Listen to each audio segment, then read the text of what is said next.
This is the day in which we're supposed to honor fathers. We're supposed to honor our Heavenly Father every day, not just one day a year. And when God gave to Moses the Ten Commandments, the first 4 of those are to honor God. The last 6 are to honor relationships between us. And the first one of those is to honor your father and your mother.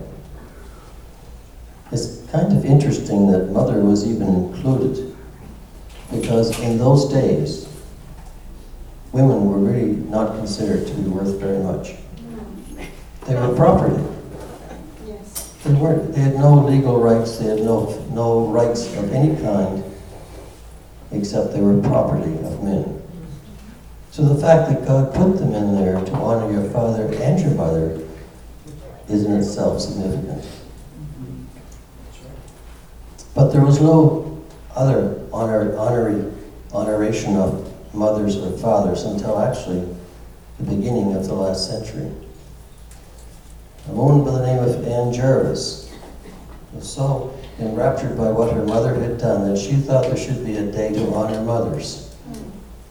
And so she started a program or a process to honor mothers, which became known as Mother's Day. And within 6 years, President Woodrow Wilson in the United States declared this a holiday. It was a very straightforward event. Father's Day was not quite as simple, because it became sort of in a reaction to Mother's Day. And it was felt there should be some way to honor fathers if mothers were also honored. But the first honoration came in a place called Fairmont, West Virginia, following a mining accident in which 200 and some people were killed. And they had a service in the church in honor of the fathers who lost their lives in that accident. But it never went further than that. It took a year later before a social worker in Chicago decided that there should be something to honor fathers. And she tried to get a program going, but that fizzled. Nobody really supported it. A year or so after that, there was a Father's Day service held in Vancouver, Washington. And again, that did not go anywhere further. It took a lady by the name of Serona Smart Dodd, who wanted some way to honor her father, who was a Civil War veteran, a widower who raised 6 children by himself. And she started a process, a program, so that some honoration could be given to fathers. And she persisted. She persisted. She wanted it to be held on June the 5th, her father's birthday. But it didn't come to that. She had it on June 19th. She went away to college for a while and took up the cause again when she came back. But in the meantime, some people had continued to suggest there should be a Father's Day honoration. In the 1920s, this was put forward by President Coolidge, but it was turned down by the Congress in the States because they felt it would just become another commercial event. You would think. It never went forward anywhere, but at the same time, the people who made ties couldn't keep up with the demand for Father's Day. So it did become somewhat of an event, but never became proposed any further than that. In the 1940s, it was even considered this should be not put forward because it would be just a propaganda event.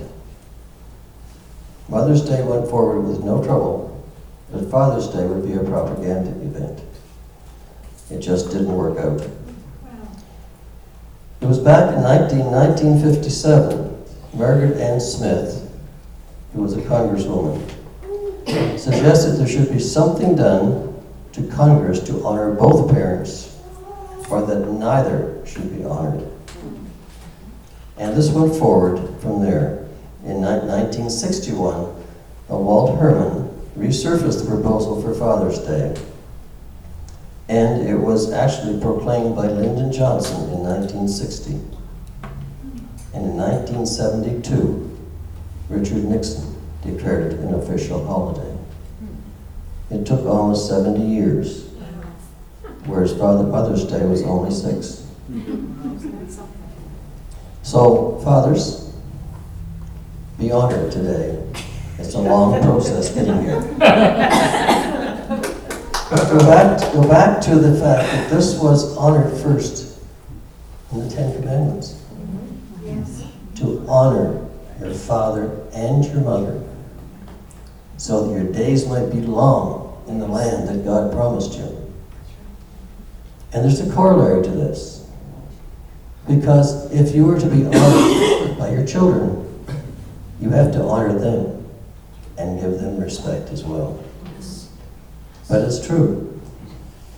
People who honor their children and whose children honor them, there is less stress, there's less emotional breakdown, there's less physical ill health, and people do live longer in the land God gives us.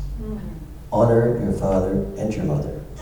It's a commandment of God for our sake. Something to think about.